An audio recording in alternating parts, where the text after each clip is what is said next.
In this question given that f of t is equal to cos 2t u t minus pi. So here we have to find out the Laplace transformation of this function ft. Now the formula is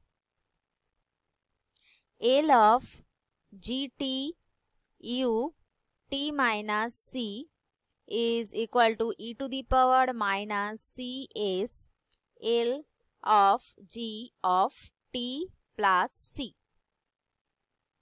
Now consider